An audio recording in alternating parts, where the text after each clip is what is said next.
헌법재판소가 어제 결정을 내렸습니다. 지금의 투표 유권자 수가 매우 적은 곳하고 매우 많은 곳하고 똑같이 국회의원 한 명씩 두는 것은 틀렸다.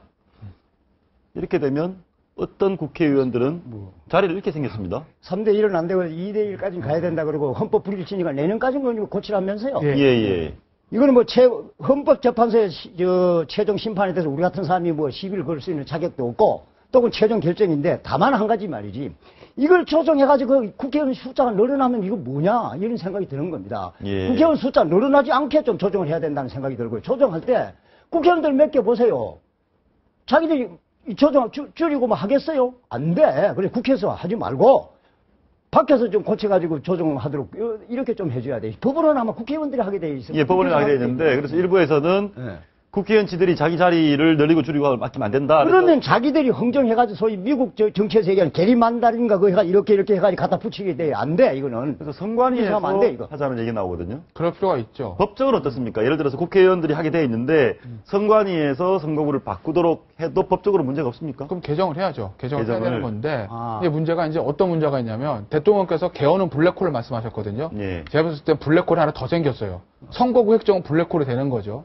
이게 왜냐면 지금 헌재에서 3대1을 2대1로 내리라고 했을 때 제가 기억에 61개 선거구가 문제가 될 거예요. 60개. 예. 근데 그 61개 선거구가 그럼 문제가 된다는 얘기는 주변 지역구랑 통폐합해야 된다는 얘기인데 그러면 실질적으로 한 2배라고 해도 122개가 영향을 받을 거고 우리나라 전체 지역구가 246개인데 그럼 전체 지역구의 절반이 영향을 받는다고 볼 수도 있거든요. 예. 그렇게 되면 지역구 국회의원들 절반이 여기에 관심이 가 있을 거예요. 본인들의 이게 생사가 날린 문제이기 때문에 과연 이것들을 그분들한테 손에 맡겨놨을 때 이게 진짜 경제, 민생 이런 거 신경 쓸까요? 아무것도 눈에 보이는 거 없죠. 왜? 자기의 목숨에 달린 문제니까.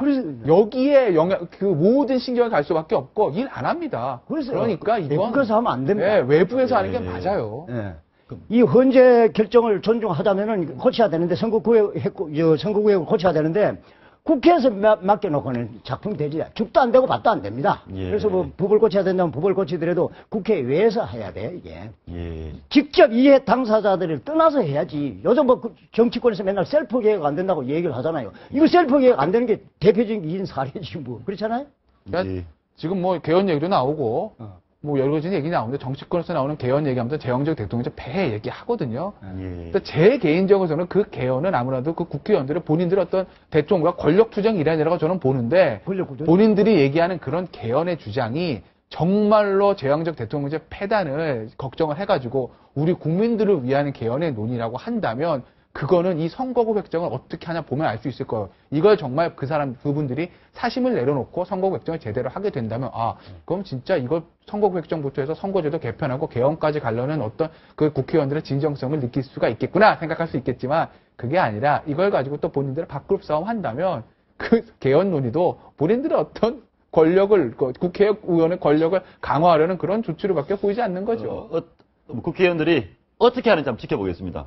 예, 한번 지켜보시도록 하고요. 지켜봐가지고 아무 소용이 없습니다. 국회의원들이 하는 건 안 돼.